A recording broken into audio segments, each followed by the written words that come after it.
Hi investment traders, welcome back to the channel. आज है 14 अक्टूबर 2025। आज बात करेंगे मार्केट में क्या हुआ। अगर आपने सुबह हमें लाइव ज्वाइन किया होगा तो आपको हमने बताया था कि जो आज की क्लोजिंग है वो समवेयर अराउंड 25,300 से लेके 25,200 के आसपास में हो सकती है। आप देखिए एंड ऑफ द डे आपको हैवी डेटा देखने को मिल जाएगा कि call writers, put writers, in fact ये सब अब एग्जिट हो गए, बट ये बहुत स्ट्रॉन्ग डेटा थे at 25,200 and 25,100. Huge put writers, huge call writers, all were active and market को जो है ना आज रेंज बाउंड रखा गया है।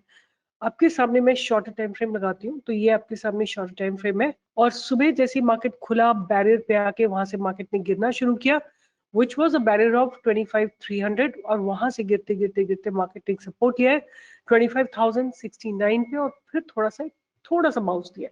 So overall what I felt was कि मार्केट में स्ट्रेस ही है। उसका एक रीजन मैं आपको बताती हूँ। आज ज्यादातर इंडेक्सेस ने बेरिश एनगल्फिंग कैंडल बनाई है। आपको दिखाती हूँ कहाँ कहाँ पे किस तरह। देखिए ये मिड कैप निफ्टी फ्यूचर्स है, ऊपर खुला मार्केट और पूरा इनगल्फ कर लिया प्रीवियस डे को, right. Mid cap Nifty, media, have a look at metal ने ऑलमोस्ट 2-3 दिन की अनसर्टेनिटी को डिमोलिश किया है। Reality almost like bearish engulfing candle. Then उसके बाद स्मॉल कैप में भी इसी तरह बेरिश एनगल्फिंग है। फार्मा में भी almost open equal to high candle बनी हुई है। तो मतलब overall the sentiments are pretty negative, right. Even in infrastructure अगर आप देखोगे ऊपर खुल के मार्केट नीचे है, बेरिश एनगल्फिंग कैंडल बनी है। IT almost everything had the similar structure and India VIX जो है वो आज थोड़ा सा ऊपर गई। Every sector has fallen except India VIX जो कि 1.34% ऊपर है। तो और कुछ चीजें अगर आप गोल्ड को देखते हो, gold again has moved up. Gold futures को अगर आप देखेंगे तो gold future has further gone up और सिल्वर ने तो सारे ही रिकॉर्ड तोड़ दिए। अगर आपने सिल्वर में इन्वेस्ट किया होता, like we suggested our students investment about 65 rupees, जब ये 65-70 के आसपास था ETF, और वहां से आज की डेट में इसने जो हाई लगाया है वो लगाया है सिल्वर ने 162। तो हमेशा याद रखिए कि जब मार्केट में अनसर्टेनिटी होती है, मतलब ओवरऑल जियोपॉलिटिकल सिचुएशन या पॉलिटिकल वर्ल्ड इकोनॉमी अगर टर्मोइल में होती है तो सिल्वर और गोल्ड भागते हैं, राइट। क्योंकि this is how countries protect themselves by buying excess gold and excess silver. Anyway, अभी सुना ऐसा जा रहा है कि जिस दिन there could be a possibility कि गोल्ड का रेट सडनली एकदम से ड्रॉप करेगा अबाउट 20-30%। मैं बोलती हूँ कि इतने पीक पे खरीदने से बेहतर है थोड़ा सा वेट करिए। जैसे ही कूल डाउन होता है मार्केट गोल्ड और सिल्वर का, आप उसमें शुरू कर सकते हैं। और एक बहुत अच्छा तरीका होता है ETF का। आपको अगर टाइम नहीं करना है मार्केट को, गोल्ड और सिल्वर का कम से कम 10 से 20 साल तक का आप ETF करिए। छोटी क्वांटिटी करिए, उससे कोई फर्क नहीं पड़ता। 1,000, 2,000, 5,000 जो भी, उसका ETF लीजिए। बहुत सारे ETFs अवेलेबल है। आप अगर टाइप करेंगे अपने ब्राउजर पे तो आपको मिल जाएगा। कोटक का मिल जाएगा, HDFC का मिल जाएगा, सबके ETFs है। सारे बैंक्स के, सबके कई सारे ETFs है, आप उनमें इन्वेस्ट कर सकते हैं। एनीवे, अभी मेरी तरफ से गोल्ड और सिल्वर में कोई इन्वेस्ट करने की राय नहीं है, राइट। अब ओवरऑल मार्केट कैसा लगता है एक बार दोबारा से देखते हैं कि अगले हफ्ते के लिए क्या सिचुएशन बनती है। एक बार चल के देखते हैं कि 14 अक्टूबर 20 अक्टूबर में किस तरह के डेवलपमेंट्स हो रहे हैं। अगर हम आज के ही डे की बात करें तो 25,200 पे अच्छे खासे कॉल राइटर्स बैठे हुए हैं, राइट। और इसके ऊपर तो definitely there are more and more call writers. और पुट राइटर्स की बात करें तो 25,100 पे बैठे हुए हैं। यहाँ पे देखिए आप, ये पुट राइटर्स बैठे हुए हैं। तो अभी market is gonna be very indecisive and hence I think हम लोगों को जब मार्केट इतने अनसर्टेन वॉलेटाइल होते हैं, हमको बैठ के स्टडी करना चाहिए। We should hold our capital, ताकि कैपिटल इतने फ्लक्चुएशंस में, इतनी वॉलेटिलिटी में, मार्केट अप डाउन होने में हम अपनी कैपिटल लूज ना करें। तो हमको स्टडी करना चाहिए। तो मैं आपके साथ 2 स्टॉक स्टडी करूंगी। पहला स्टॉक जो मैं स्टडी करूंगी वो है एस्कॉर्ट्स, राइट। इसका केवल मैं आपके साथ प्राइस एक्शन स्टडी करूंगी। एस्कॉर्ट्स कुबोटा पहले ये एफएनओ में होता था। Nowadays this stock is in cash segment only. अगर आप इसका प्राइस स्ट्रक्चर देखेंगे तो स्टॉक बहुत धीरे धीरे ऊपर चल रहा है। बट एक बहुत सिग्निफिकेंट चीज है जो आपको ध्यान रखनी है, वो ये कि अपने ट्रेंड लाइन को कंटिन्यूसली मेंटेन कर रहा है, ट्रेंड लाइन को कंटिन्यूसली मेंटेन कर रहा है, right. Escorts is in general a very very good quality stock. आप इसको डेफिनेटली पोर्टफोलियो स्टॉक की तरह भी अपने पोर्टफोलियो में रख सकते हैं। एवरी डिप विल बी, इस ट्रेंड लाइन पे अगर ये स्टॉक गिरता है आप हमेशा इसमें छोटी सी क्वांटिटी ऐड कर सकते हैं। तो पहला स्टॉक जो है मैं यही डिस्कस करना चाहती थी आप लोगों के साथ, Escort Kubota. I have been watching it for a long time, कई दिन हो गए मुझे वॉच करते करते। स्टॉक ऑसिलेट कर रहा है up and down up and down, but हर बार जब ये नीचे गिरता है वहां से बाउंस करता है और ट्रेंड लाइन को इसने मेंटेन कर रखा है। उसके बाद जो दूसरा स्टॉक है उसको हम थोड़ा इलेबोरेटली स्टडी करेंगे बिकॉज देर आर सब certain challenges in that particular stock, but the stock structure is looking good. मैं जिस स्टॉक की बात कर रही हूँ उसका नाम है स्विगी। आप लोग सब इससे बहुत बहुत फेमिलियर होंगे। 1,09,222 करोड़ की कंपनी, बट इसका आरओसी आरओई सारा नेगेटिव है। देखो, अगर आपको जोमेटो का केस याद हो तो जोमेटो भी काफी समय तक इसी तरह आरओसी आरओई इनका नेगेटिव था, but suddenly in one fine quarter they became positive, and ever since it's been growing, and I am pretty impressed by the Zomato team per se. Like, they've come up with so many new products. They have Zomato Hyper, then they have something called District where you can, it's something like Book My Show, and it is pretty impressive. The way they are progressing, the way they are moving is very very impressive. तो एक बार Swiggy को study करते हैं तो they are basically into the they have a user easy to use convenience platform accessible through a unified app. और business model आप सबको पता ही है कि फूड डिलीवरी करते हैं, है ना। और ये सब तो ठीक है, चलो आप सब ने ये सब जाके देख सकते हो। कंपनी हैज रिड्यूस्ड डेट, ये इनका प्रो है। Company is expected to give good quarter, right, but the stock is really trading at a very high valuation, one first and foremost। और दूसरी बात आप देखोगे इनके ऑपरेटिंग प्रॉफिट मार्जिन बीच में डुबाने के बाद फिर से और थोड़ा नीचे चले गए। अगर हम बात करते हैं कुछ, मतलब there are definitely a lot of negatives.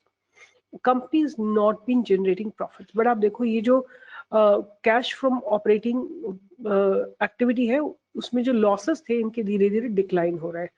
तो as of now it's not a profitable company, but आपको बाय के लिए दिया था 380 पे, वहां से जाके इसने आपको 473 का हाई लगा के दिया था, राइट। कितने समय में?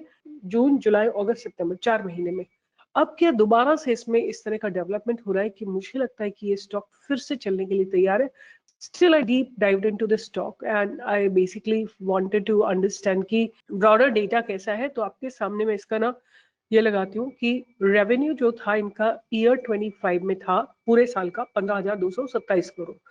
बट अगर हम Q1 ऑफ 26 मतलब 3 महीने की टारगेट की बात करें, क्वार्टर की बात करें, तो 5,048 करोड़, जो कि अप है by 35% year on year and 53% quarter. Operating profit margin की बात करें तो वो और थोड़ा सा डीप हुआ है, लॉसेस और थोड़े बढ़े हैं।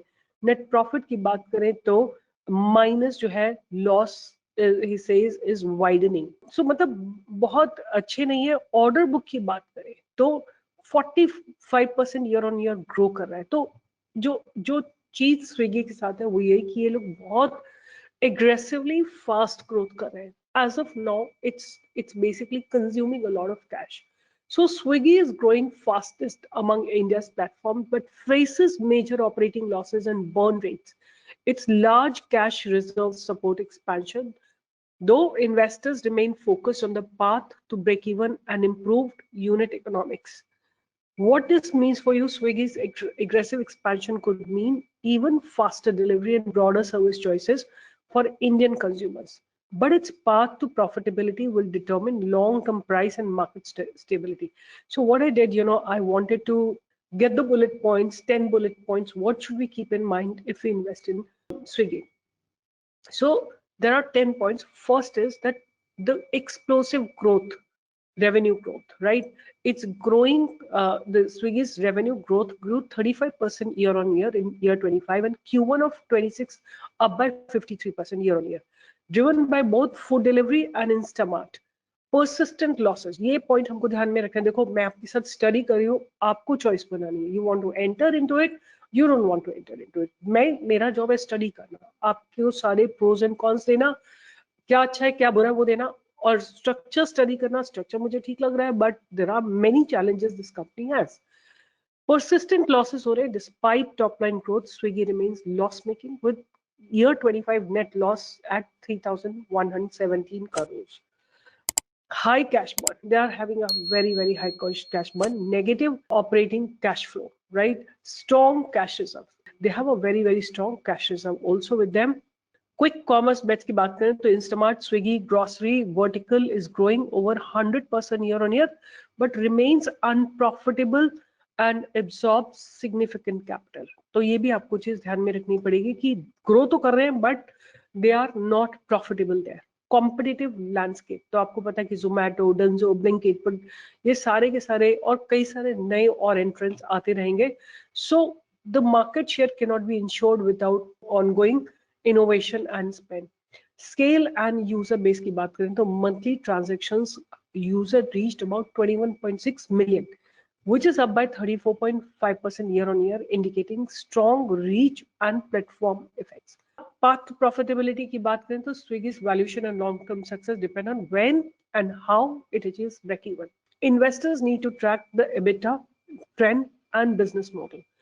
अब क्या होता है कि ये सब चीजें ठीक है, बट क्या होता है government keeps making new regulatories, तो हाउ विल दैट इफेक्ट, ये रिस्क रहता है हमेशा कि कोई नया रूल आ गया. Changing rules on gig workers, data piracy and food standards could impact cost and margin in the longer run. And last में है IPO and liquidity factors. If considering listed equity, post IPO volatility, investors lock-ins and sector sentiment can cause sharp price swing until the company delivers profits and positive operating cash flow. तो ये सब चीजों को ध्यान में रखते हुए और ये भी ध्यान में रखते हुए आपको देखो प्राइस को अगर आप स्टडी करना चाहते हो तो स्विगी को भी आप ध्यान में रखिएगा, but it's not my recommendation. Neither Escorts nor Swiggy, these are not my recommendation. But क्योंकि मार्केट इतना वोलेटाइल है, आप मेरे कहने पे कुछ भी ले लोगे फिर यहाँ आके लिखोगी इसका क्या हुआ उसका क्या हुआ, मुझे नहीं पता क्या हुआ भाई. सिमिलरली गॉडफ्रे फिलिप भी जो मुझे बहुत अच्छा लग रहा है, वो भी अभी because market is under stress, वो भी थोड़ा अंडर स्ट्रेस चल रहा है. इनफैक्ट क्वार्टर फ्लिप ने हमारा ब्रेकआउट ही नहीं दिया है, तो we are pretty much in a safer space. तो keep learning about stock market because जो समझेगा, जो डायनेमिक्स को समझेगा, देखो मैं अगर रिसर्च दे रही हूँ उसका मतलब ये नहीं कि कभी आपका स्टॉप लॉस हिट नहीं होगा. आप लोगों का अगर स्टॉप लॉस हिट होता है तो आप लोग यहाँ के गंदा लिखने लगते हो, राइट? और हिट होने पे एग्जिट नहीं करते हो, बोलोगे कि ये मैंने वहां लिया था, अब ये 50% पे खड़ा हो, मैं क्या करूं? कुछ नहीं कर सकते, आपको लिखना पड़ेगा कॉपी में कि मैं ये स्टॉक इतनी क्वांटिटी खरीद रहा हूँ, इस डेट को मेरा स्टॉप लॉस ये रहेगा. सिस्टम में लगा दो, सिस्टम में लगा दो, अलर्ट जाके लगा दो. आप किसी भी प्राइस पे आपको लगाना है, यहाँ जाके आप यहाँ जाओगे प्लस करके आप अलर्ट लगा देते हो. एड अलर्ट अगर इसके नीचे आता है आपके फोन पे, आपके डेस्कटॉप पे, सब जगह आपको अलर्ट आ जाएगा और आप इमीडिएटली अलर्ट हो जाएंगे. तो मैं जितनी बार ये बात बोलती हूँ, मेरी टीम मुझे बार बार बोलेगी कि आप रोज क्यों ये की बात बोलते हो, तो मैं बोलती हूँ कि शायद किसी के दिल में कोई बड़ा लॉस किसी दिन हो और वो उस दिन मेरी बात को सुने तो शायद उसके दिमाग में ये बात रह जाए. इसीलिए बार बार बोलती हूँ कि कोई ना कोई तो सचेत होगा, कोई ना कोई तो जागरूक होगा और अपनी पोजिशनल साइजिंग को रिड्यूस करेगा, मेंटेन करेगा, अपने लॉसेस को कंट्रोल करेगा. बिकॉज ये स्टॉक मार्केट है, किसी even Warren Buffett can't control it, right? तो मैं तो क्या ही हूँ, मैं तो मेरे तो कोई like I'm just nothing, right? With this, I'll be signing off. Stay tuned for more such updates and keep learning about stock market. Bye bye. Take care. Diwali आ रही है, फेस्टिविटीज के लिए तैयार हो जाइए और एंजॉय करिए फैमिली के साथ.